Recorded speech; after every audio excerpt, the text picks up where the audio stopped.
The birthday cake blazed with 70 candles, and Mom beamed as she posed for photos with my brother, Derrick, and his wife, Amanda.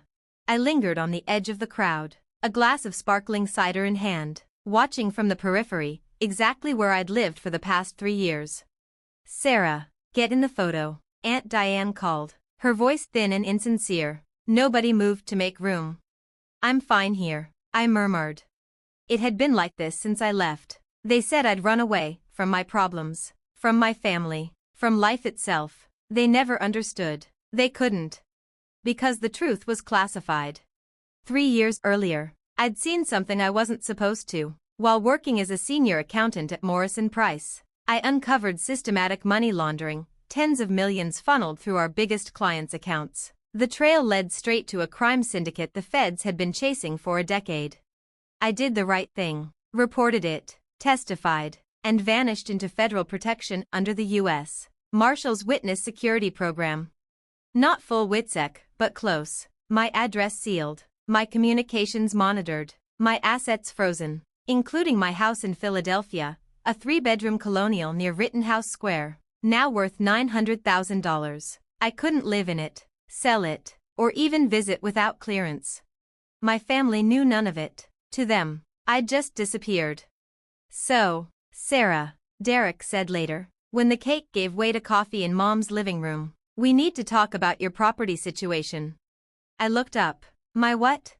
"Your house," he said, the way someone might say your mess, the one you abandoned 3 years ago, just sitting there empty while you're off doing whatever. "I didn't abandon it," I said carefully. "I had to relocate for work." Amanda laughed, that brittle, cutting sound I remembered too well. "You mean your mystery job nobody's allowed to know about? The one that doesn't even let you come home for holidays?" "I'm here now," I reminded her.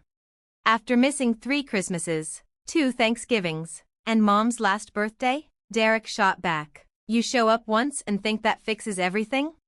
"Derrick," Dad warned, setting his cup down, "what's this really about?" "I'm getting there." Derrick unlocked his phone, tapped a few times, then turned the screen toward me. "Your empty house is sold. Closed last week. I found a buyer for $875,000. Someone had to handle your responsibilities."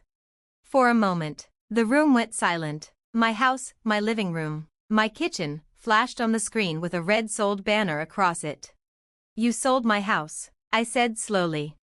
"I handled your abandoned property," he corrected. "You weren't paying taxes or maintenance. The HOA was threatening liens." I stepped up. "How?" My voice stayed calm, though I felt ice in my veins. "How did you sell a house you don't own?" "Power of attorney," Amanda said proudly. "Signed 2 years ago. Derrick's had full authority in Pennsylvania ever since." "I never signed anything like that." "Sure you did." Derrick swiped again. "Your signature, notarized and everything. You probably don't even remember." The signature looked perfect, too perfect. The date was 18 months ago, when I was in protective custody in another state, entirely unreachable. "That's not my signature," I said. "Oh, please." Derrick rolled his eyes. "Same old Sarah, always denying, always blaming." "Where's the money?" "What money?" he said innocently. "The $875,000. I used it to pay your debts, taxes, HOA, legal fees, and honestly," he added, glancing at Mom, "after everything our parents have done for you, I figured they deserved something." "Derrick," Mom murmured, uneasy, "we didn't ask." "You didn't have to," he said. "You raised her. She vanished. It's only right." "How much?" I asked quietly. $200,000, Amanda answered before he could. "More than fair." "And the rest?" "Expenses. There's about $50,000 left." Derrick reached into his jacket, dropped an envelope onto the table. "Checks inside." "You're welcome." I didn't move. "You forged my signature. You committed fraud. And you think I should thank you?" "I handled your mess," he snapped. "You ran away. I cleaned up after you. Be grateful." Derrick did us all a favor, Uncle Mike said from his chair. That house was dragging down the neighborhood. "He committed a federal crime," I said evenly. The room erupted. "Don't you dare accuse your brother," Mom said, tears glistening. He's been here for us while you've been, wherever. You refuse to tell us anything. We don't even know where you live. You show up once a year, Aunt Diane added. No calls, no visits, and now you want to act like the victim? The house wasn't abandoned, I said. It was maintained, taxes paid, everything handled. By who? Derrick scoffed. I drove by, it was empty. That doesn't mean neglected. It means you weren't there, Amanda hissed. He did the responsible thing. I want to see the sale documents, I said. Why? Derrick sneered. So you can undo it? The sale's closed. Done. Move on. I want to see the documents. He crossed his arms. You don't get to waltz back into our lives after 3 years and start giving orders. You lost that right when you disappeared. Derrick's voice was sharp, almost trembling with self-righteousness. You want documents? Hire a lawyer. Oh, wait, you can't. Because you threw away your career along with everything else. I took a slow breath. My phone had been vibrating in my pocket for the last 5 minutes. I already knew who it was. The U.S. Marshals Service. They monitored my location constantly. When I stepped into Mom's house, they logged it, standard protocol. But now, they'd likely noticed my rising stress indicators from the biometric tracker in my wristband. The fitness watch I wore wasn't just a fitness watch. I looked around the room. My family's faces, all of them, were full of judgment and certainty that Derrick had done the right thing. Finally making sense, Derrick said smugly. Accept it and move on. Sarah, you're getting 50 grand you didn't earn. Take it and say thank you. I said nothing. The phone buzzed again, then again. And then, the doorbell rang. I'll get it, my cousin Emma said, hurrying toward the front door. A few seconds later, her voice floated back, confused. Can I help you? A man's voice answered, calm and official. U.S. Marshals Service. We need to speak with Sarah Mitchell immediately. The room fell silent. Emma appeared in the doorway, pale. Sarah, there are federal marshals here for you. I'll handle it, I said, standing up. 2 men entered, both in dark suits. I recognized Deputy Marshal James Walsh instantly, my handler for the past 3 years. The other, younger, kept one hand near his hip in quiet readiness. Ms. Mitchell, Walsh said, voice low but urgent. We need to speak with you. Now. Dad rose. What's going on? Why are federal marshals in my house? Sir, please remain seated, the younger marshal ordered. Everyone stay where you are. Walsh's eyes stayed on me. Ms. Mitchell, our systems flagged unusual activity at your Philadelphia property. A sale was recorded. Can you explain this? I didn't authorize any sale, I said evenly. I haven't been to that house in 3 years, per program protocol. Derrick went ghost white. Program? What program? Sir, who are you? Walsh asked sharply. Derrick Mitchell, her brother. I sold the house because she abandoned it. I had power of attorney. Walsh's tone turned to steel. You had what? Power of attorney, Derrick repeated. The sale was legal. Deputy Marshal Chin, Walsh said to his partner, call it in. Possible property fraud. Witness security breach. Unauthorized asset transfer. What the hell are you talking about? Derrick barked. Walsh faced him. Mr. Mitchell, the property you sold is a federally protected asset under the U.S. Witness Security Program. It cannot be sold, transferred, or accessed without explicit federal authorization. The sale you conducted is void, and it's a federal crime. The room erupted. Mom burst into tears. Dad started shouting questions. Enough. Walsh's voice sliced through the chaos. Ms. Mitchell is a protected federal witness. Her assets, location, and identity are classified for her safety and the integrity of an ongoing prosecution. Any unauthorized access constitutes obstruction of justice. I didn't know, Derrick shouted. She never told us. She couldn't, Walsh said coldly. That's what classified means. And ignorance doesn't absolve forgery or fraud. I didn't forge anything. Show me the document. Derrick fumbled with his phone, handed it over. Walsh glanced once, then passed it to Chin. This is fake, Walsh said flatly. The notary stamp is counterfeit. Ms. Mitchell was in federal custody in Oregon on the date this claims to be notarized. The signature's forged. Even if it weren't, it would be void. Protected witnesses cannot delegate authority over federal assets. Derrick's face drained of color. How was I supposed to know that? You weren't, I said softly, because I couldn't tell you. I testified against people who kill witnesses. The marshals relocated me, froze my assets, and classified my identity to keep me, and you, alive. Mom's voice cracked. You're a witness. Against who? I can't say. I told her gently. That's why I disappeared. That's why I couldn't come home. You let us think, Dad started. I let you believe what you needed to. I interrupted, because the truth would have endangered you. Uncle Mike whispered, oh my God. Walsh spoke again, calm but final. Mr. Mitchell, the buyers will be notified. The sale is void. The funds will be frozen and returned, and you will face federal charges for fraud, forgery, and obstruction of a witness security case. I didn't mean to. Intent doesn't matter, Chin said, ending his call. You sold protected federal property. That's enough. Amanda began to cry. What's going to happen to him?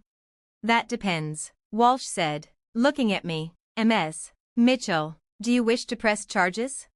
The room stopped breathing. I looked at Derrick, my brother, who'd called me weak, mocked me, stolen from me, and nearly destroyed everything I'd tried to protect. Yes, I said quietly, I do. Sarah. No, Mom cried. He's your brother. He's a criminal, I said. He forged federal documents. He sold protected property. If the people I testified against had tracked that sale, they could have found me. He didn't just steal money, he jeopardized my life. I didn't know, Derrick whispered. You didn't care, I said. You saw what you thought was my failure and turned it into your payday. Dad shouted, we're family. You can't do this to family. Family doesn't forge signatures, I said. Family doesn't steal under the pretense of responsibility.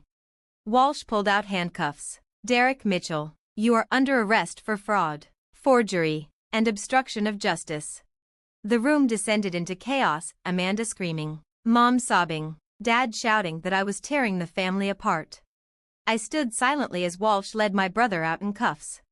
Ms. Mitchell, Chin said quietly, we need to relocate you. Your cover's compromised. Pack what you brought. I understand. Mom grabbed my arm, pleading, Sarah, please, don't take him away. He didn't know. He didn't ask, I said gently, pulling free. He saw a chance to profit off what he thought was my ruin. That wasn't ignorance, that was greed. You're destroying this family, Dad shouted. No, I said, meeting his eyes. Derrick did. I'm just letting justice catch up.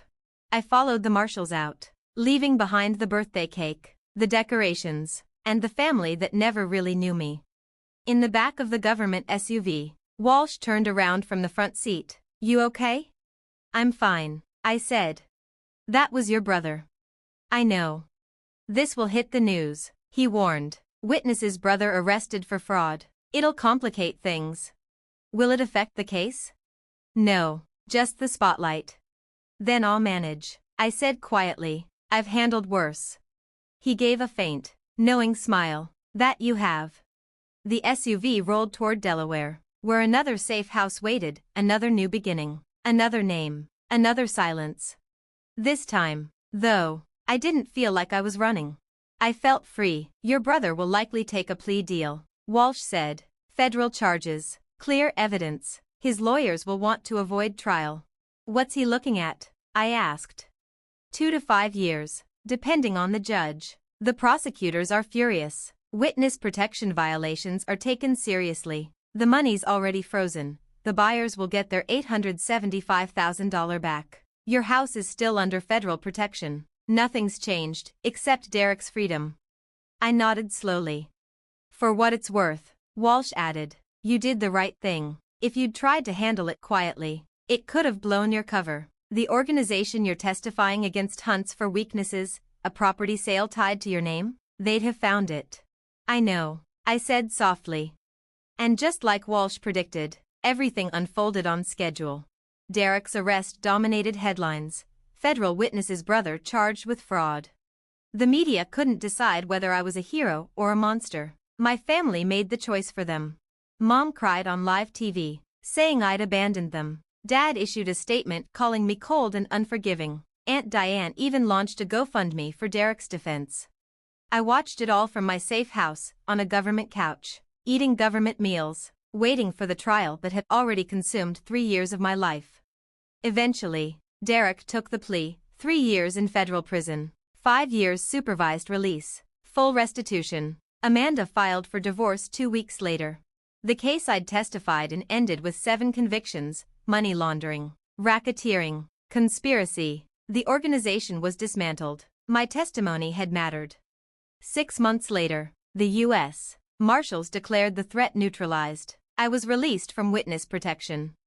Walsh drove me back to Philadelphia on a cold Tuesday morning. My house looked exactly as I remembered: fresh paint, trimmed lawn, new appliances. Federal property maintenance had kept it pristine. It felt like stepping into a photograph of my old life. Market values around $950,000, Walsh said, handing me the keys. You could sell, if you want. I think I'll keep it, I said, for now. I'd already accepted a new role, senior forensic accountant with the FBI's Financial Crimes Division. My work had impressed the right people. $156,000 a year, full federal benefits, security clearance. It was more than a job. It was redemption. The first week back, I just lived. I cooked in my own kitchen, slept in my own bed, breathed without fear. Then came the email. Derrick is suffering in prison because of you. I hope you're happy. You've destroyed this family. Mom. I read it once, deleted it. Because I hadn't destroyed anything. I'd just stopped protecting what was already broken. I chose justice over loyalty, integrity over silence. It cost me my family's love, but I still had my home, my career, and my freedom, and that was worth more than their approval ever had. 3 months later, my doorbell rang. A woman stood on my porch, mid-40s, professional, anxious. Ms. Mitchell? Sarah Mitchell? Yes. I'm Jennifer Walsh, your brother's attorney. He asked me to deliver this. She handed me an envelope. It's a letter. He's been in prison 6 months. He's had a lot of time to think. I took it but didn't open it. Anything else? He's sorry, she said softly. He knows what he did was wrong. Not just legally, morally. He betrayed you. He understands that now. Good for him, I said. He doesn't expect forgiveness, she added. He just wanted you to know. After she left, I sat at the kitchen table and stared at the envelope for 20 minutes before opening it. It was 4 pages, handwritten. I don't expect you to read this. But Jennifer said she'd try to deliver it. So here it is. You were right. I sold your house because I could, because I wanted the money, because I was jealous. You had everything I didn't: success, a home, purpose. I told myself you'd abandoned it, that you'd abandoned us. But the truth is simpler. I couldn't stand that you'd done better than me. When you disappeared, I was relieved. Finally, you'd failed at something. Finally, my perfect little sister wasn't perfect anymore. I didn't know about witness protection. I didn't know you were risking your life to do the right thing. I just saw an opportunity, and I took it. Prison gives you time to think. I've realized how much I failed you, not just now, but always. I was supposed to protect you. Instead, I tore you down. I'm sorry for selling your house, for forging your name, for stealing your money, for putting your life in danger. But most of all, I'm sorry for being a terrible brother for 32 years. You'll do great things, Sarah. You already have. I hope someday I can read about your success and feel proud instead of jealous. I've got 3 years to work on that. Derrick. It was a good letter, honest, unflinching, remorseful, but it didn't change anything. Derrick would serve his sentence. I'd keep living mine. I folded the letter, placed it in a drawer, not framed, not discarded, just filed away. Part of the record, part of the story. Then I returned to my case files, to the work I did best, tracing financial crimes and holding people accountable. 3 years later, Derrick was released. I learned through Aunt Diane's Facebook post, "Welcome home, Derrick. We missed you." He never reached out. Mom and Dad retired to Florida. I sent a card. They never replied. My career thrived. I became Assistant Special Agent in charge of the FBI's Financial Crimes Division, led cases recovering hundreds of millions, testified in courtrooms across the country. Eventually, I sold the Philadelphia house for $1.2 million and moved to a brownstone in D.C., closer to headquarters, closer to peace. I built a quiet, steady life, and I never once regretted pressing charges against my brother. Because some things are more important than family loyalty. Things like integrity, justice, the rule of law. Things like knowing you did the right thing, even when it cost you everything else. That's worth more than any family's approval. That's worth everything.